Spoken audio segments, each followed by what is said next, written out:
Hello, everyone. I'm Mark. And I'm Rob. Today, we're going to recap the win by the Indiana Fever over the Phoenix Mercury. Welcome, Mark and Rob, Sports Showdown, one of the hottest sports showdowns on the planet. And if you haven't subscribed yet, please do so and hit that notification bell. Rob, big win last night for the Indiana Fever and Caitlyn Clark over Griner and Taurasi and the Phoenix Mercury, 88-82. They came back from down 15. What'd you think of the game? Well, let me tell you, Mark, that was a great game to watch for fans, and that's why the WNBA keeps on playing this way and having games like this. There's going to be more people watching. There's three things that I saw were main factors why the Fever won this game. The one main factor was rebounds. They out-rebounded the Mercury 42-28. Right. Yep, I and saw that. Smith had 15, Clark had 9, and Boston had 8. So that was a major factor. As you know, me being defense, when you rebounds count as defense. So, that helps out.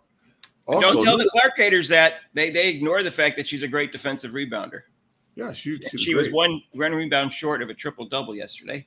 As everybody probably knows, so I didn't mention that in the beginning, she had 15 points and 9 rebounds. We'll get to that. We'll get to that, yeah. But we'll get to your girl. Don't worry. So my girl, like the whole country's girl, except for the haters, the delusional haters. Exactly, and she's winning over other people too who didn't think she was that good. We're gonna get to that. Yeah. Yeah, we will. So Rob, you had some more points you wanted to make. Go ahead. Yes, I do. The bench points. The bench was a major factor. They outscored the Mercury bench 21-8. I thought that was a great factor. They came in, even some who didn't even come in and score, but they made a factor in the game. That was a big factor also in that game. And of course, the last one was, of course, my favorite was their defense near the end of the game. They came back. Their defense in the first half, not too good, but they came out in the second half and they came out and played a little harder.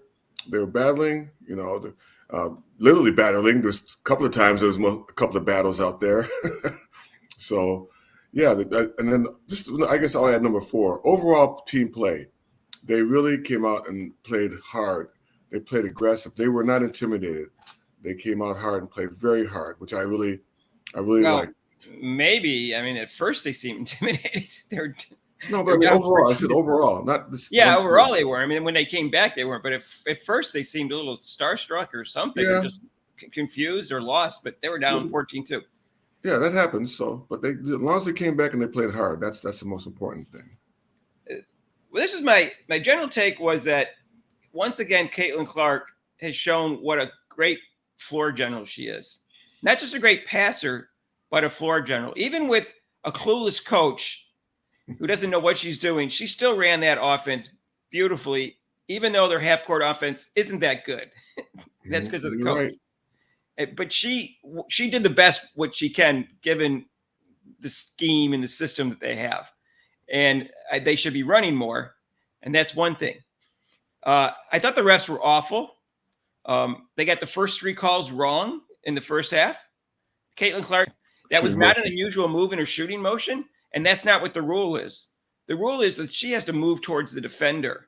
She didn't. The defender jumped towards her for like 3 or 4 feet. And she just moved slightly towards the basket. She didn't move left or right or anything like that. She's allowed to do that. And that was clearly a foul, and she should have had 3 shots. Again, that was classified as a turnover against her. And she had 6 turnovers in the first half and none in the second half, which she really had 5 turnovers because that's not a turnover. That was a bad call. Right. And then Griner pretty much punches Boston. And that was such an obvious flagrant one. What's the point of going to the monitor if you get it wrong?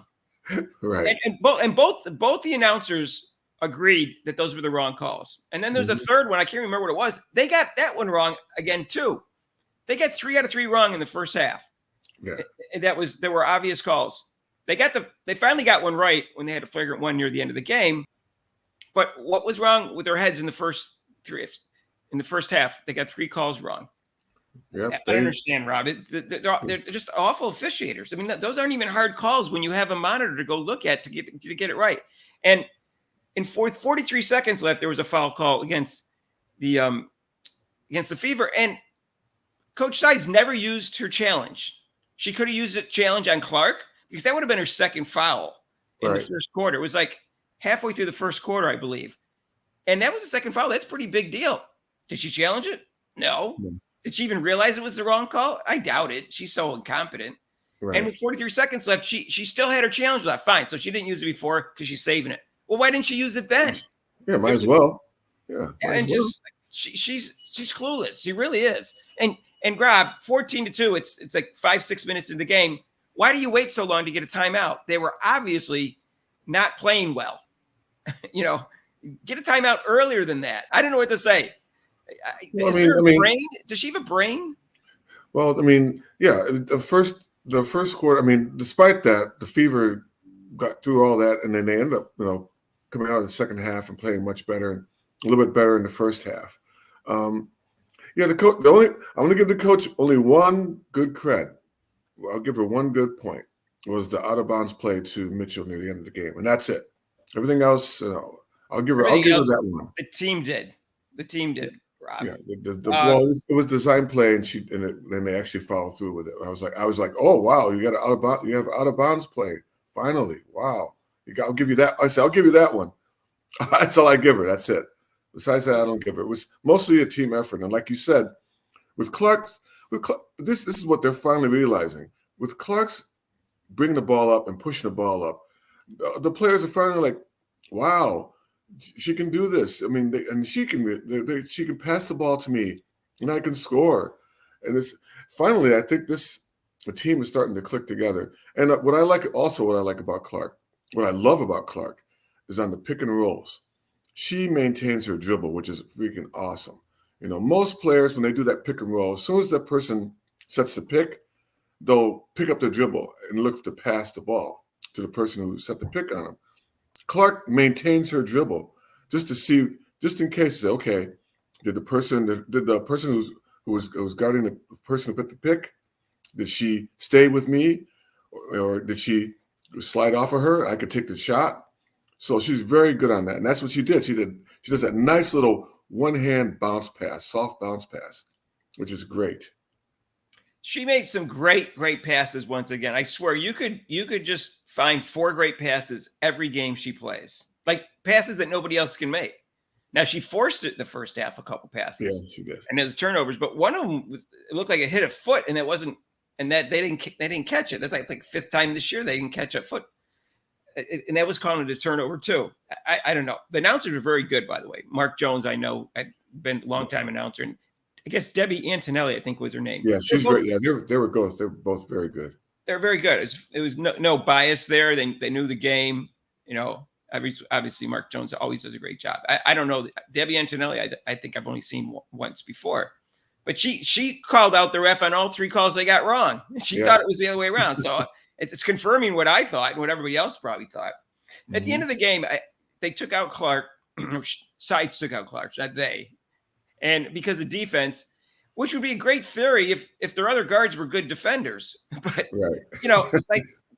and Hall was on the bench instead. There's no way Hall's not a better defender than, say, Wheeler. Actually, she's a better defender than all the guards on the team right now. Right. So why isn't she in if that's the theory behind it? And Clark's defense was fine this game. I don't know why she's taken out. Oh, she's sick. Whatever. She played the whole game. She's suddenly tired. She can't play a defensive point for 15 seconds.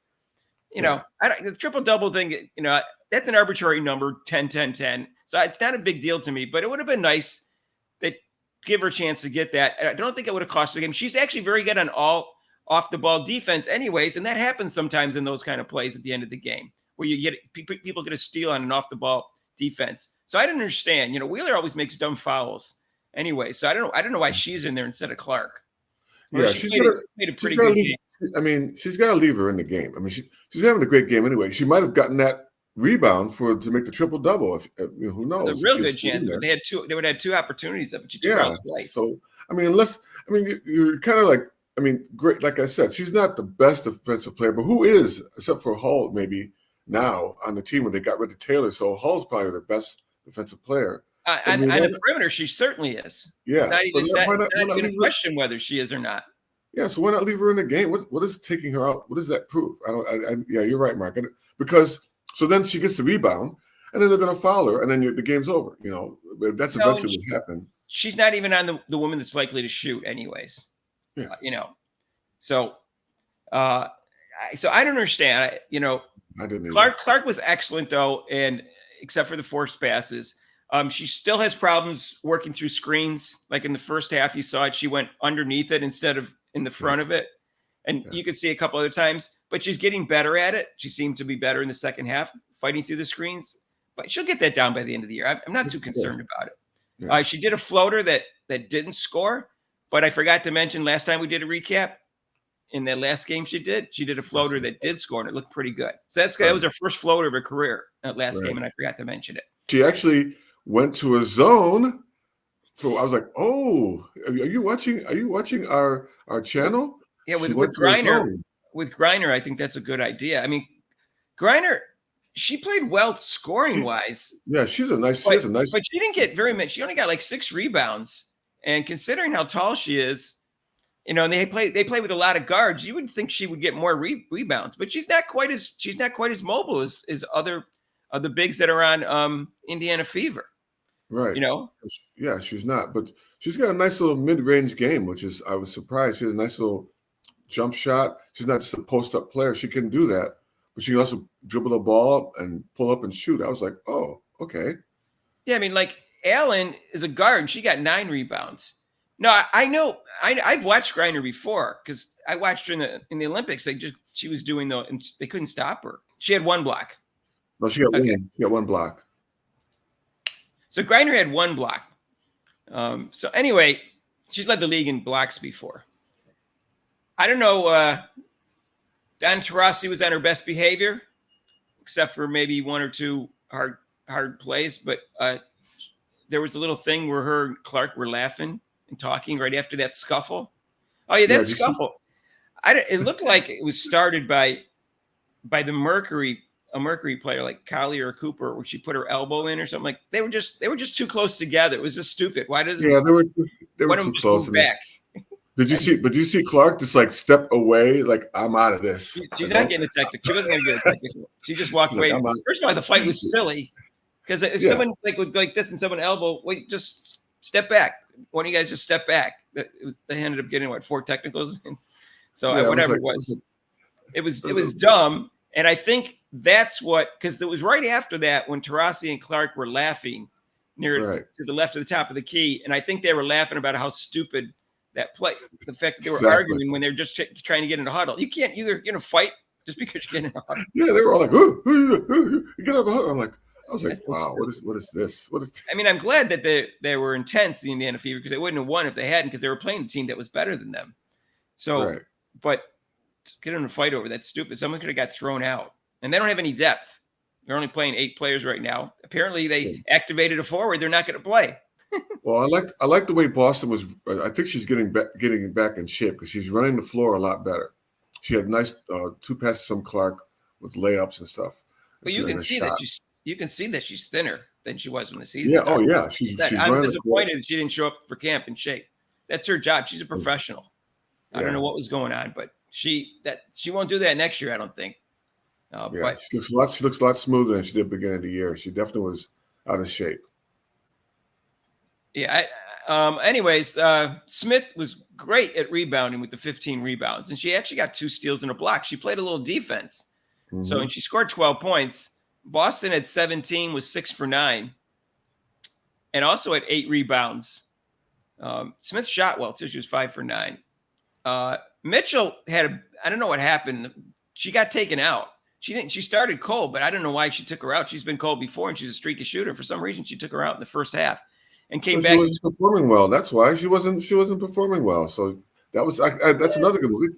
She wasn't performing. You're out of the game. If you're not producing, why am I going to keep you in the game? Well, I don't know if she was not producing at all, but she wasn't shooting well, and her defense is always suspect, anyways. I think. Yeah, but so she was great the second half, though. She hit some big threes, and she ended up being 3 for 6 at 3 and 5 for 11, and scored 16 points. I believe it was all in the second half. And Clark didn't shoot well, unfortunately, but maybe it's because she wasn't feeling well. That'll zap your legs. She was 4 for 14 and 2 for 10, and 5 for 6 at the free throw. But she hit at the free throw line. She hit 2 big free throws at the end there. But 12 assists, as we said, and 9 rebounds, all defensive, and the 6 turnovers. Samuelson couldn't hit a bucket, but she finally hit one at the end of the fourth quarter. It's a key He was 1 for 6 at threes. Now, Fig Bentley, I think, injured herself again. She had a hand, and she's playing with an injured hand. I don't know if she injured another part of her body again, but she wasn't in much in the fourth quarter. But she actually shot 3 for 5 and hit 4 free throws out of 4 and scored 10 points. Wheeler's only scored 6 points, but she didn't play poorly. She had 2 steals also. Hall only got 5 minutes, so I don't know what to say. She's got, 0 everything, but she goes in there for 5 minutes. I don't understand. They need defense, and she always hustles too. So she can run, and she can run. She's another one who could run the floor also. So I'm flabbergasted. I think she's a better player than Wallace, and Wallace starts. So I can't figure it out. We used to say in our thing is coach's pet. So I guess. I think so. All I know is that Clark looks better and more comfortable every game running the offense. And I think Griner and Taurasi greeted Clark before the game started. Very nice. And Griner actually whispered something in her ear. Like maybe, I don't know what she whispered in her, but Clark smiled, so it must have been okay. So that was cool that they did that. I'll give them credit for that. And we're going to talk about Taurasi in her, what she said afterwards in the post-game thing in another video, complimentary towards Clark.